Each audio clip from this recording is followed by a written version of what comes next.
जन्माष्टमी का व्रत 15 अगस्त को करना है या 16 अगस्त को?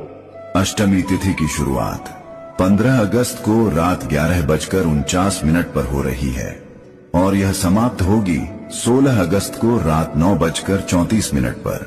व्रत उसी दिन रखना चाहिए जिस दिन सूर्योदय के समय अष्टमी तिथि विद्यमान हो।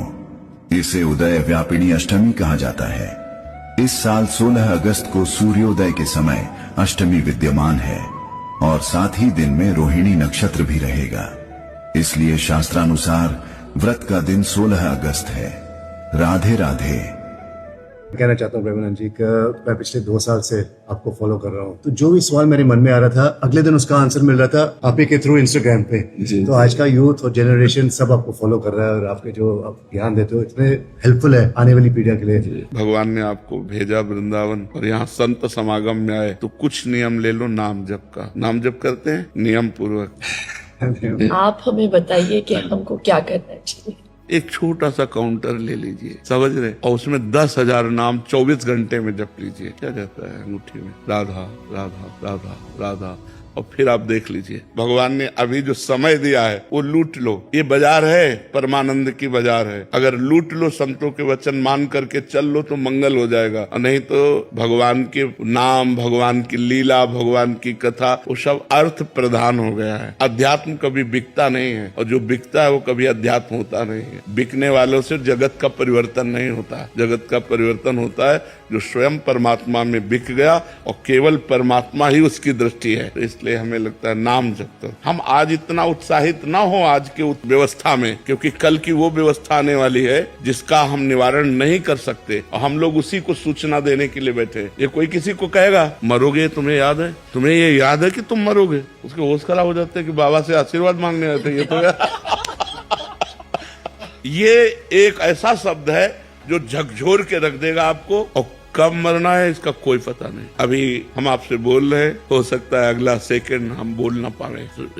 माया का खेल ऐसा है, इसलिए हम सावधान करते हैं। राधा राधा राधा राधा, कुछ नहीं लगता, बस अंदर से बोलना है राधा राधा राधा। और अगर मान सको तो कोई नशा न करो। करते हो कोई नशा? बहुत सुंदर बात है। आपकी तरह महान वक्ता बनना चाहते हैं, कैसे बने? हम कोई सीख के वक्ता बने हैं क्या? हम कोई प्रवचन सीखे थोड़ी कहीं क्लास में जाके कि प्रवचन सीखे। अच्छा 9 पढ़े, बचपन से गंगा किनारे भजन करते रहे। अब वृंदावन में आए हो, भगवान ने ऐसा सहयोग दे दिया, तो अब जो अनुभव की बात है वो हम तुम्हें बता देते। हम कोई प्रवचन करता थोड़ी है। प्रवचन करता तो ये संस्कृत विद्यालय में पढ़े होते, किसी के सत्संग में जाके बैठे होते और सुनकर बोलने का अभ्यास करते। और ये सब ऐसे नहीं, ये भजन से होता है।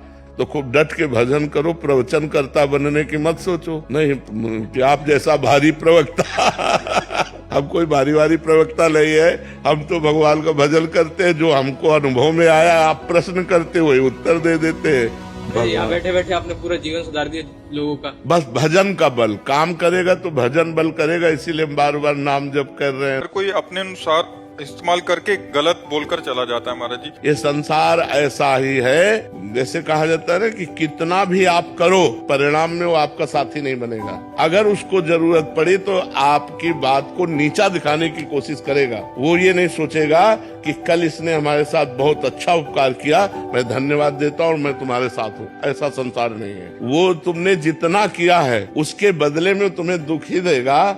जरूरत पड़ी तो तुम्हारे विरोध में खड़ा हो जाएगा। ऐसा संसार है। वो ऐसा कुछ बोल देंगे, ऐसी कुछ चेष्टा होगी तो हमें लगेगा हमने इतना किया, इसके बाद यार ये ऐसा।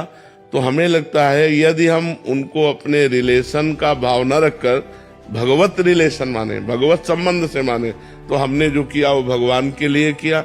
आप जो कर रहे हो आप जानो, तो हमें अच्छा लगेगा। और अगर हमने संबंध के हमारी पड़ोसी हैं या हमारे भाई हैं या हमारे रिश्तेदार हैं, हमने जो किया तो हमारे अंदर इतनी आकांक्षा रहती कि कम से कम थोड़ा तो कि हमने किया कृतज्ञता माने, लेकिन वो नहीं मानेगा। जब आप किसी का परोपकार करेंगे और अधिक करेंगे तो उसी के द्वारा माया ऐसा आपके साथ आचरण करवाएगी कि आपका मन दुखी हो जाएगा। तो आपको दुखी नहीं होना।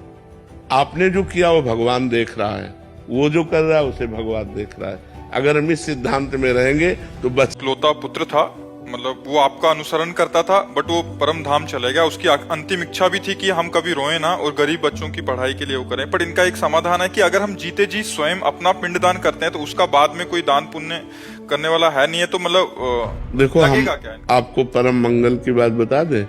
आज अभी इसी क्षण अपने को प्रभु के हवाले कर दो, बस सब कुछ हो गया। प्रभु के आप हो, प्रभु के अंश हो, प्रभु के शरण में हो जाओ। हे नाथ, मैं तन मन वचन से आपको समर्पित होता हूँ। अब जीवन किसके लिए रहा? मान लो पुत्र था तो अगर वो बना रहता तो कम से कम मनुष्य जीवन के जो गृहस्थ धर्म का फल है वो फल ही नष्ट हो गया। अब किसके लिए क्या? तो जो बन जाए परोपकार कर दो, नहीं अपने आप को भगवान के हवाले करके नाम जप करो और अब कल्याण कर लो, जिससे पुत्र का भी मंगल हो जाएगा और आपका भी मंगल हो जाएगा। खूब नाम जप करो, अपने पुत्र को भी दीजिए, औरों को भी दीजिए और खुद अपने जीवन को सफल कीजिए। और जो अर्थ हो, बीमार या बच्चों आदि की जो भी सेवा में लगा दो और अपने को भगवान के चरणों में समर्पित कर दो, तो पिंड दान करने की जरूरत नहीं पड़ेगी। क्योंकि हमने पिंड को ही दान कर दिया, अपने पिंड को ही भगवान को दे दिया, तन मन प्राण सब कुछ भगवान के हवाले कर दिए, तो हमारे पिंडदान की आवश्यकता नहीं, क्योंकि वो भगवान को। जी, अगर भगवत प्राप्ति ग्रस्त जीवन में रहकर भी की जा सकती है तो संन्यास जीवन धारण लोग क्यों करते हैं? उसका कोई अलग अनुभूति होती है? भाग्य, भाग्य, भाग में दुल्हन नहीं बधाए, भाग में गरम गरम रोटी नहीं बधाए तो क्या करे, बाबा जी बल्ला पड़ेगा। जो विषय प्रिय जन है वो गृहस्थ मार्ग से भगवान को, और जो निर्विषय सिंहवत है वो माया को रौंदते हुए वैराग्य मार्ग से भगवान में चलते हैं। और एक धर्म से चल के ऐसे महानुभाव पुरुषों की सेवा करते हुए, अतिथि सेवा करते हुए, परिवार का पोषण करते हुए, नाथ सकल संपदा तुम्हारी, मैं सेवक समेत सुत नारी, वो भी भगवान को प्राप्त होता है। समस्त विषयों का त्याग करके जो चलते हैं ये जगत बंधनी होते हैं, जगत बंधनी होते हैं। मम भक्ति तो भोरम पुनात, ये सिंहवत मार्ग है। ये हर माया के आकर्षण को, हर माया के आक्रमण को सहता हुआ वो महात्मा भगवान के मार्ग में निर्विषय चलता है, इसलिए भगवान के पीछे पीछे डोलते हैं। एकादशी स्कंद भागवत में कह रहे हैं कि जो निरपेक्ष है, किसी की अपेक्षा नहीं रखते, मुनि मननशील हैं, निरंतर मनन चिंतन भगवान का करते रहते हैं, समदर्शी हैं, सब में एक परम तत्व को देखते हैं, निर्वैर हैं, ऐसे महात्मा के पीछे पीछे मैं डोलता हूँ कि उसकी चरण रज मेरे ऊपर पड़ जाए और मैं पवित्र हो जाऊं। परम पवित्र भगवान ऐसा कहते हैं। तो ये सिंहों का मार्ग है, सिंहवत मार्ग। बाल्यावस्था से माता पिता परिवार सबका त्याग करके एकमात्र भगवान को अपना प्रियतम मानकर पूरी जिंदगी गुजार देना,